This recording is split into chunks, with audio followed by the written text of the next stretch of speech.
Momentum is mass times velocity. You learned it in school. You can calculate it. You can plug it into a formula. You can get the right answer on a test. And every bit of that is fine, except that it has almost nothing to do with what momentum actually is. The thing you were taught is a shadow on the wall. Today I want to show you what's casting it. Let me start where everyone starts. You've got a ball. Let's say it weighs 1 kilogram, and it's moving at 10 meters per second. What's the momentum? 10 kilogram meters per second. Beautiful. You've got a truck. It weighs 5,000 kilograms, and it's crawling along at 2 meters per second. Momentum? 10,000 kilogram meters per second. So the truck has more momentum. Makes sense. It'd be harder to stop. You feel it in your gut. Momentum is how much oomph a moving thing has. Mass times velocity. Done. And look, that's not wrong. Nobody is going to arrest you for saying that. But let me ask you a very plain question. Why should nature care about mass times velocity? Of all the things you could multiply together, why that? You could take mass and multiply it by speed squared. You'd get a perfectly good number with perfectly good units. You could take mass and multiply it by the cube root of the velocity. Why not? What is it about this particular combination of two numbers that makes it so special, that it gets its own name, its own conservation law, its own place in every physics textbook ever printed? If you've never asked that question, you've never really understood momentum. You've just memorized it. So let's go back, way back. Let's find where this idea actually lives. The story most people know goes something like this. Newton wrote down 3 laws of motion. The second law says force equals mass times acceleration.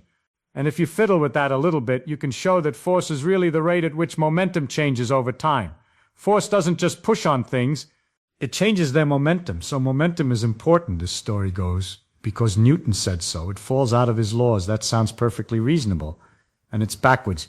Completely, thoroughly backwards. Let me explain why, and this is where things start getting interesting. Newton's laws are wonderful. They describe how objects move when forces act on them. You push a cart, it accelerates. You throw a ball, gravity pulls it into a curve. For 300 years, those laws have been the workhorses of physics. But here's something most people never learn. Newton's laws can be broken. Not in the sense that they're wrong exactly, in the sense that there are situations, real physical situations, where you cannot even define what force means in a useful way. Take 2 electrons flying toward each other. In the old picture you'd say they repel, there's an electric force between them. Fine. But in a more complete treatment, you realize those electrons aren't just pushing on each other instantaneously, they're exchanging photons. Virtual photons, zipping back and forth, mediating the interaction. The force isn't a thing that exists at one moment between 2 particles. It's a whole process, a continuous exchange of messenger particles, and trying to pin down a force at a single instant is like trying to identify the exact moment a conversation becomes an argument. The concept just doesn't cut cleanly anymore. Go deeper into quantum field theory and it gets worse. Particles are created and destroyed. The vacuum itself fluctuates. You try to write down force equals mass times acceleration, and there's nothing stable to attach it to. The force concept dissolves entirely. But momentum is still there. Pristine. Unbroken. Conserved. That should stop you cold. The quantity you thought was derived from Newton's laws turns out to survive when Newton's laws themselves can't even be formulated. So which one is really more fundamental? The law, or the thing that outlives the law? Let me show you what conservation of momentum actually looks like and why it's so much more powerful than any statement about forces. 2 ice skaters standing face to face on a frozen pond. They place their palms together and push off from each other. One glides left, one glides right. Before the push, nobody was moving. Total momentum, 0. After the push, one skater carries momentum to the left, the other carries exactly equal momentum to the right. Add them up, still 0. Momentum is conserved. Well, sure, you say. Newton's 3rd law. Every action has an equal and opposite reaction. That's why it works. And you'd be partly right. But I want you to notice something subtle. Something most people sail right past. I didn't need to know anything about the forces involved. I didn't need to know how hard they pushed, or for how long, or which muscles were engaged, or whether one skater was stronger than the other. I didn't need to measure a single thing about the process of the push. All I needed was a snapshot before and a snapshot after. Total momentum before equals total momentum after. Whatever wild, complicated, unmeasurable stuff happened in the middle is completely irrelevant to the final accounting. That is not just a cute shortcut. That is a profoundly deep statement about the structure of nature. Let me make it more dramatic. Forget ice skaters. Think about a firecracker sitting on a table. It goes off. Bits fly everywhere. 20, 50, 100 fragments shooting out in all directions. Can you track the force on every fragment during the explosion? Can you write down Newton's second law for each tiny piece of shrapnel as the gunpowder burns and the casing shatters? In principle, if you had a supercomputer and perfect measurements of every grain of powder, maybe, in practice, absolutely not. It's pure chaos. Forces are changing every microsecond. Fragments are colliding with each other. Gases are expanding in turbulent swirls. A total mess. But here's what you can do. After everything settles, gather up every fragment. Measure the mass and velocity of each one, being very careful about direction. Add up all the momenta, and the total will be exactly zero. Because the firecracker was sitting still before it exploded, its momentum was zero. And that total is conserved no matter what hellish complexity unfolded during the explosion. Every time. No exceptions. No need to track a single force. Something is protecting this quantity through absolute chaos. It walks through the hurricane untouched. Something deeper than forces at work. Deeper than Newton. This is not just true for firecrackers. Particle physicists rely on this every single day.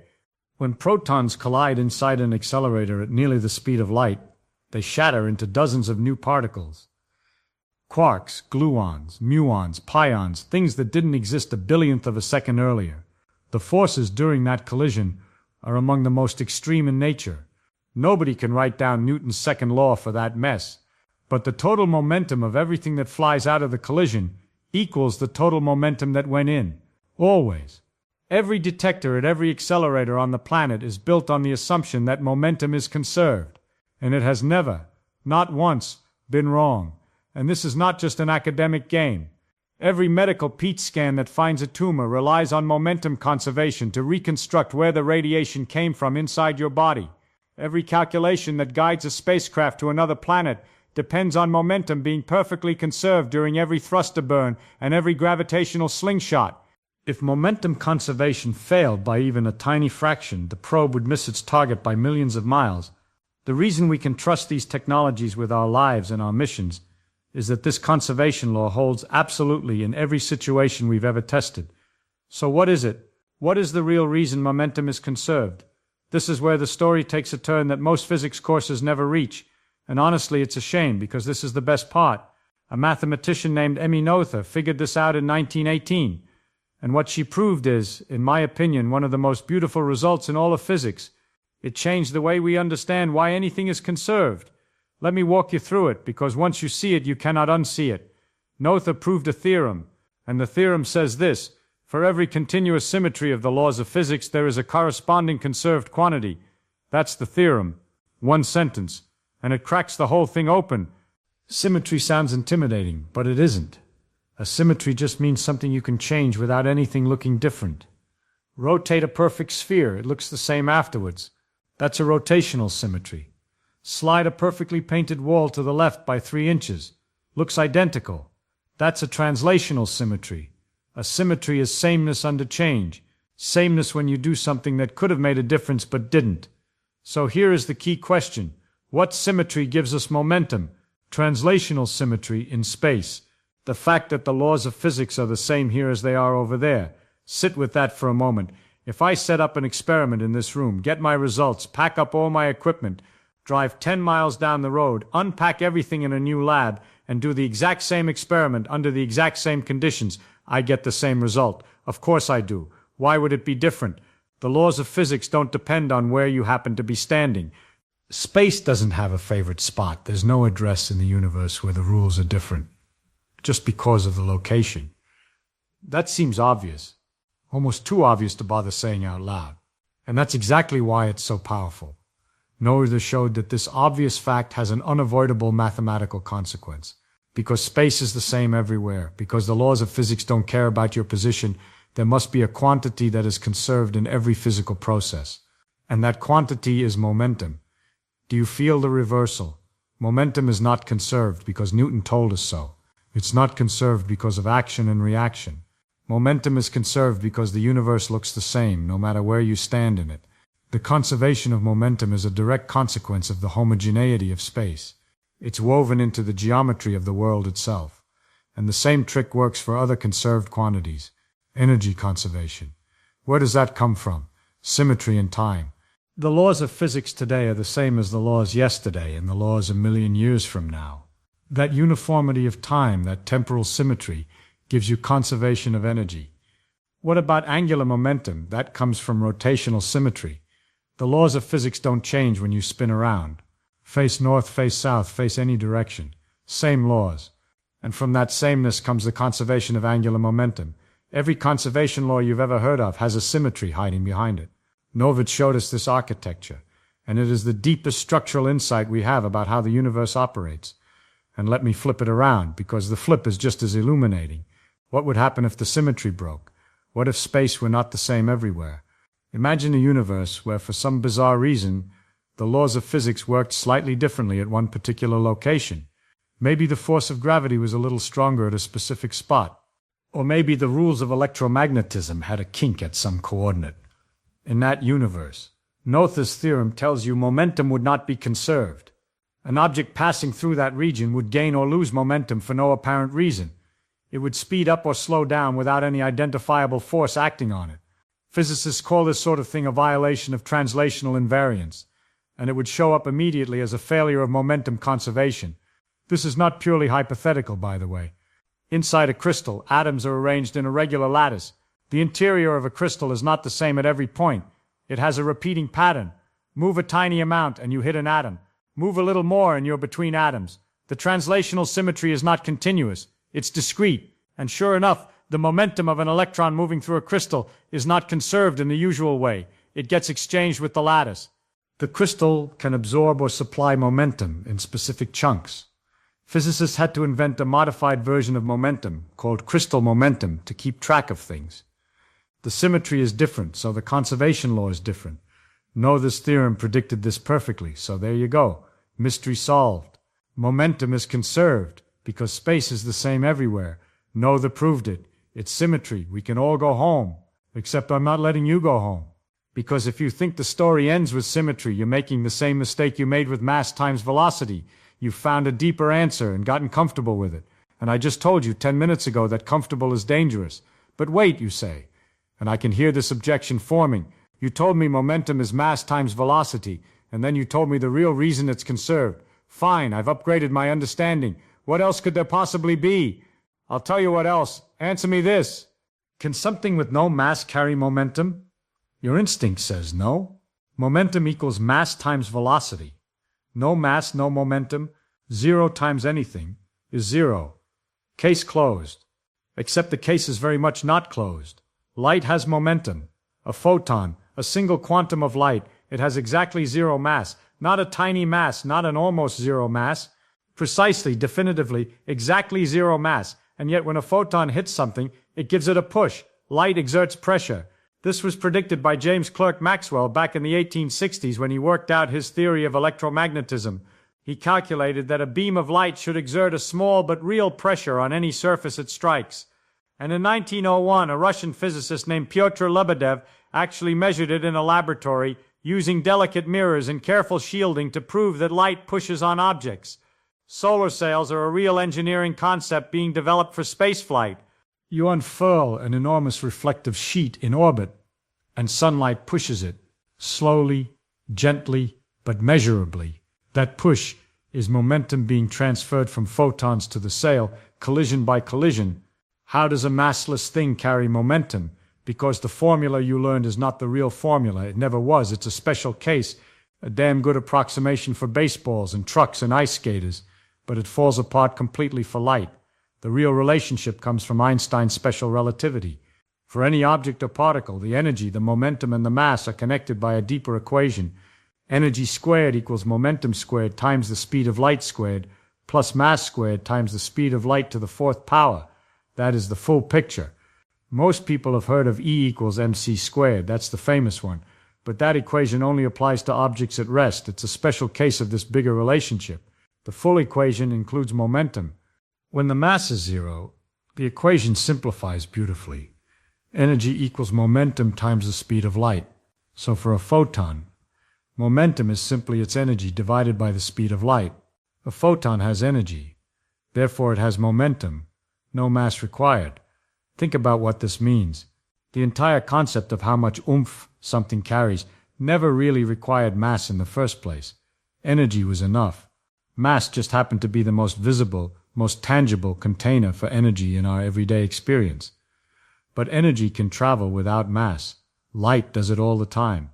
And wherever energy goes, momentum goes with it. The mass times velocity formula was never the whole truth. It was the low-speed, heavy object approximation. And because most of the things we bump into in daily life are slow and heavy, it worked so well for so long that it fooled everyone into thinking momentum was fundamentally about massive objects in motion. It isn't. Momentum belongs to anything that carries energy through space. Mass is just one of the common vehicles for delivering that energy. This is not an exotic footnote. It is essential to the workings of the universe. Stars don't collapse because of photon momentum. Inside a star, gravity is pulling everything inward, trying to crush the whole thing into a point. What resists it? The radiation pouring out of the nuclear furnace in the core, photons streaming outward, smashing into the plasma above them, transferring momentum, pushing outward. The star exists in a tug-of-war between gravity pulling in and radiation pushing out. Without the momentum of massless photons, every star in the sky would cave in on itself. So would the sun. So would we. Laser cooling is another striking example. Physicists slow atoms down to temperatures just barely above absolute zero by bombarding them with precisely tuned laser beams. Each photon that hits an atom and is absorbed transfers a tiny kick of momentum in the opposite direction of the atom's motion. One photon barely makes a difference, but trillions of them, hitting systematically, slow the atom to a crawl. It is like throwing tennis balls at a bowling ball rolling toward you. Each impact is almost nothing, but keep throwing and eventually the bowling ball stops. That technique earned the Nobel Prize, and it depends entirely on the fact that massless photons carry momentum. Let's go one level deeper, into quantum mechanics. And this is where momentum becomes genuinely strange, genuinely unlike anything the textbooks prepared you for. In the quantum world, momentum is not a property a particle simply has. The way a red ball has the property of being red. It's something subtler, something that depends on the relationship between the particle and the act of observing it. You've heard of the Heisenberg uncertainty principle. Most people state it like this: you can't know the position and the velocity of a particle at the same time. But that wording is sloppy. The precise statement involves position and momentum. The more precisely you pin down where a particle is, the less precisely you can know its momentum.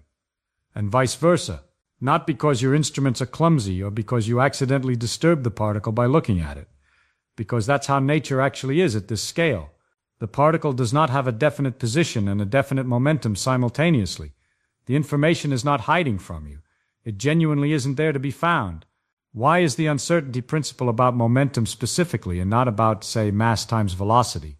Because in the mathematical framework of quantum mechanics, momentum plays a very specific structural role. Momentum is the generator of translations in space. What does generator of translations mean? It means that the mathematical operation that shifts a quantum state from here to there, that picks up a wave function and moves it sideways, is built directly out of the momentum operator. Momentum is not just a label, it is the engine of spatial displacement at the quantum level. It is what moves things through space. And notice how this connects right back to Noether. Momentum is the conserved quantity associated with the symmetry of space being uniform. In quantum mechanics, that same symmetry appears as momentum being the generator of translations. The classical insight and the quantum insight are the same deep idea wearing different outfits. A particle with perfectly defined momentum has a wave function that stretches across all of space. It's a perfect, unwavering sinusoidal wave with a definite wavelength. Shorter wavelength means higher momentum. Longer wavelength means lower momentum. This is the de Broglie relation, and it tells you something radical.